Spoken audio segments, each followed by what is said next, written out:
नमस्कार साथी, मैत्रकुल चॅनलमध्ये तुम्हा सर्वांचं स्वागत आहे.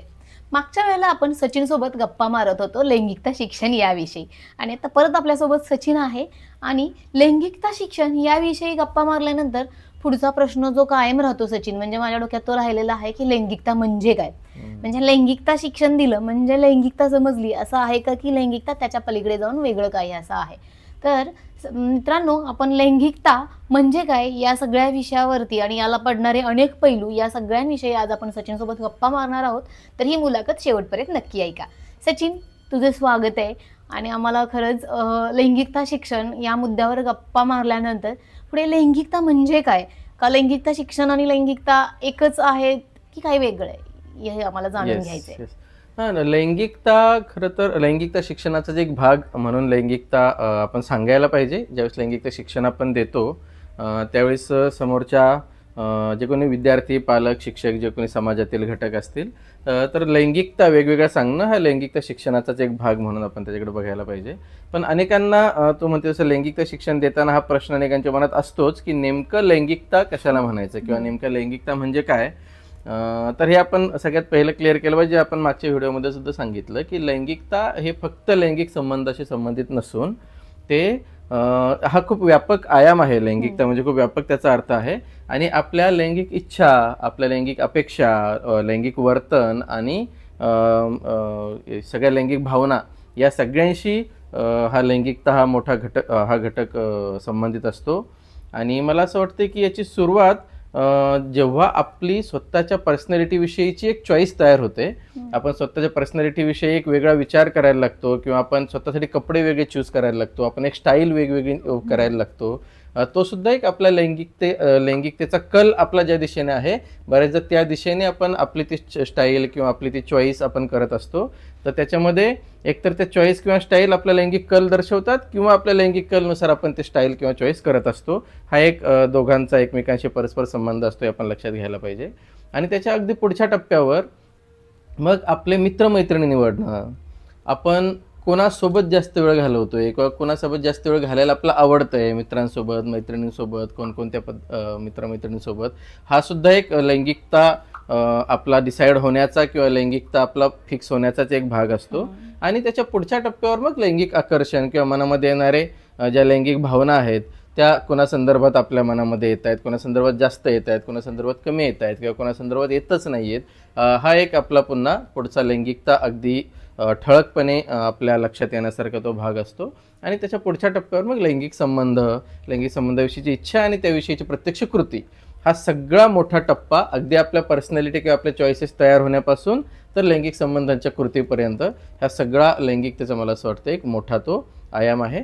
आणि मग अर्थात त्यामध्ये वेगवेगळे प्रकार सुद्धा असतात. तर तो सगळ्या लैंगिकतेचा मला असं वाटतं एक भाग आहे.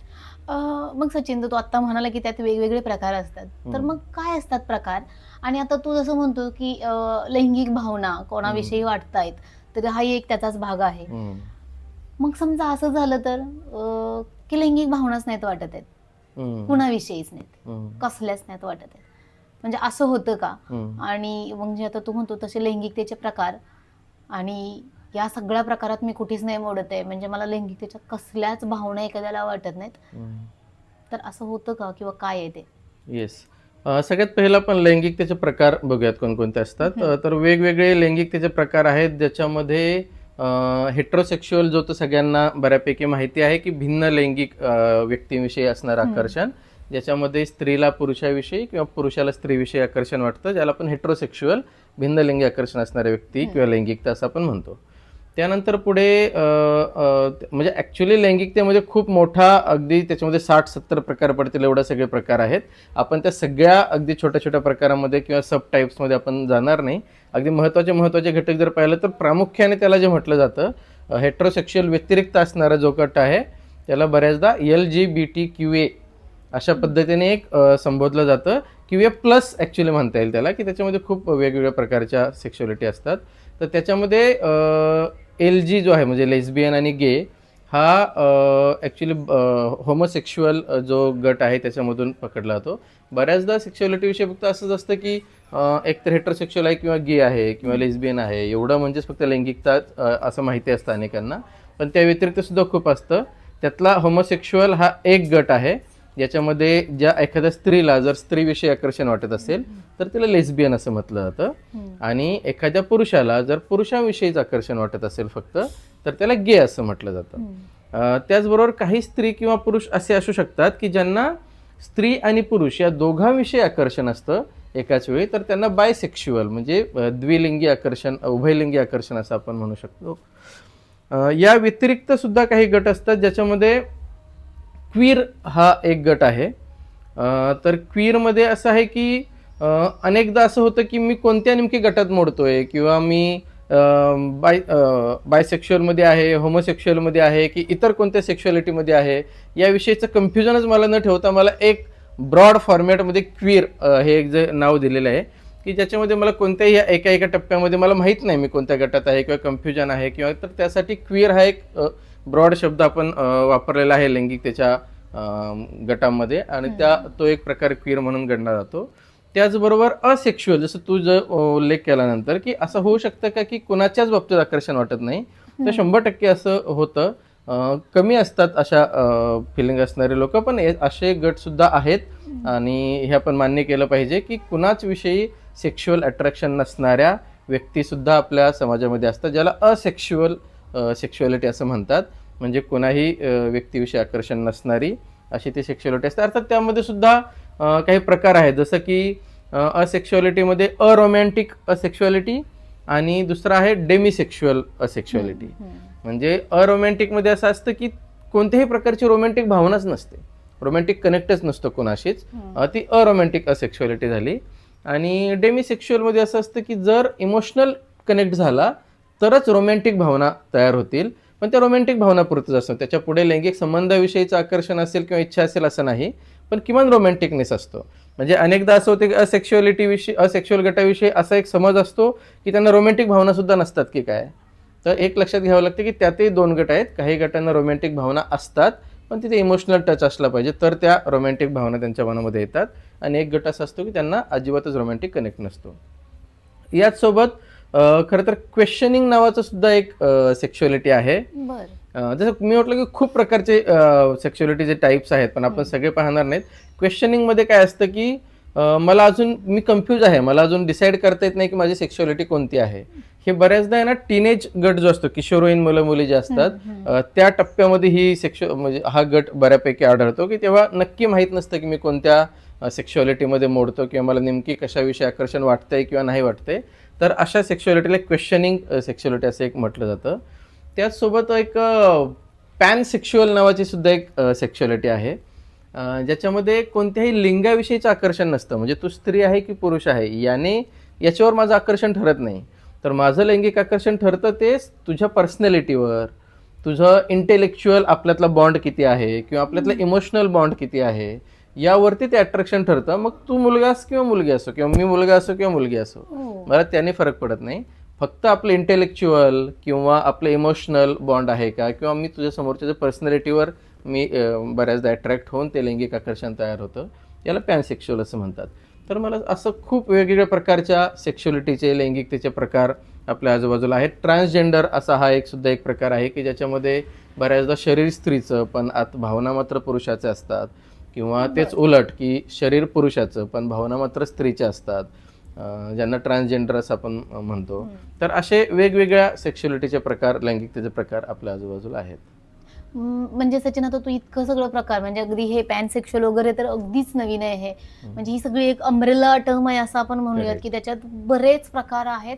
आणि पण मग हे सगळं सचिन नैसर्गिक आहे का, की चॉईस आहे यामध्ये? म्हणजे मला हवं ते मी बाय चॉईस स्वीकारता येणार आहे, आणि आता एक लैंगिकता आहे, अनुभवतोय किंवा एक्सपिरियन्स घेतोय त्याचा, आणि आता मला यात नाही बरं वाटत आहे म्हणून मला ती बदलायची आहे किंवा ती बदलता येते का, असं काय आहे का?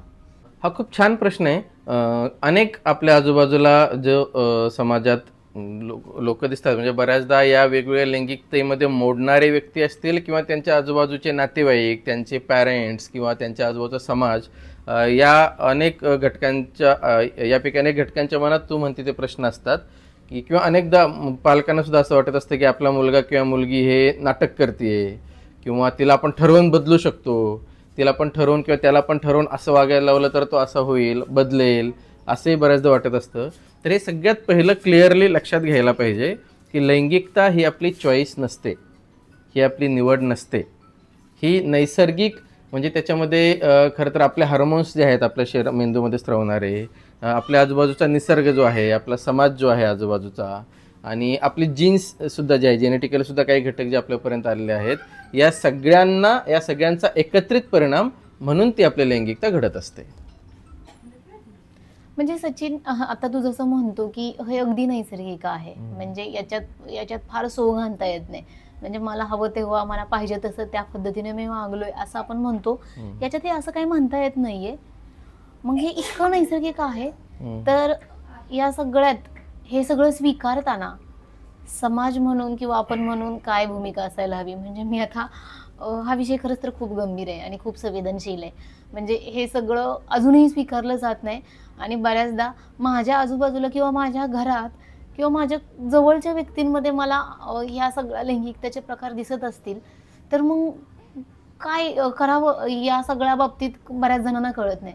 किंवा मग समाज म्हणून किंवा एक व्यक्ती म्हणून या सगळ्यात आपण काय करू शकतो? काय सांगशील? येस.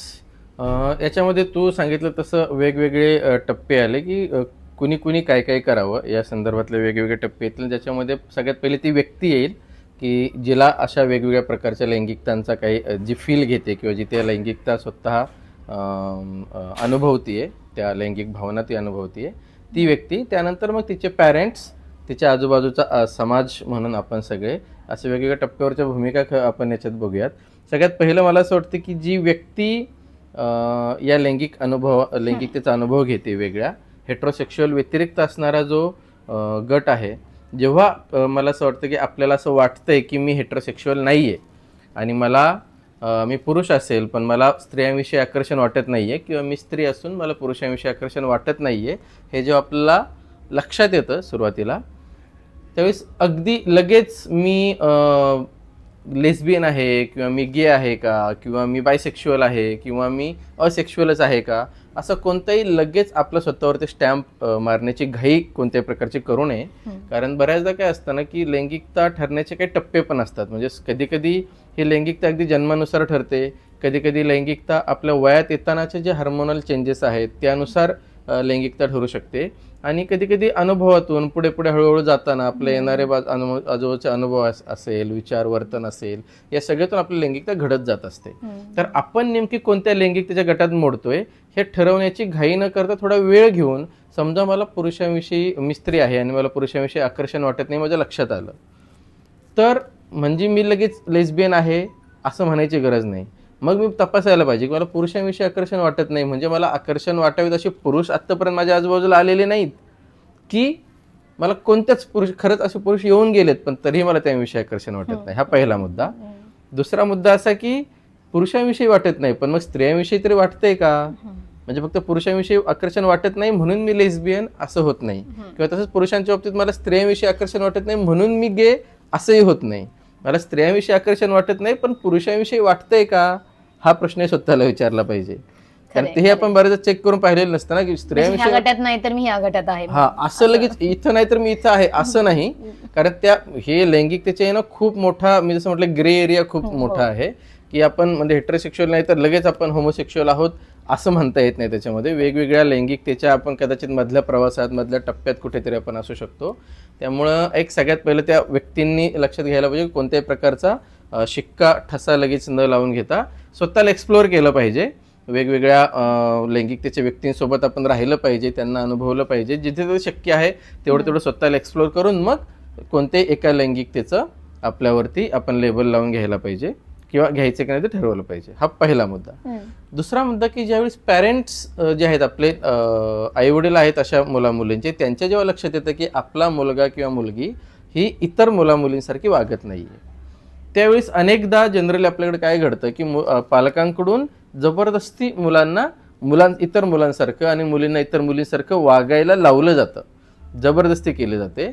तर हा एक खूप मोठा त्यांच्या त्या मानसिकतेवर सुद्धा खूप मोठा आघात असू आणि शकतो. हिंसाच म्हणता येईल ना अशी हा म्हणजे कदाचित त्यांच्या भावना दडपणं किंवा त्यांच्या भावनाच मान्य न करणं ही एक भावनिक हिंसा वेगळ्या प्रकारची होऊ शकते.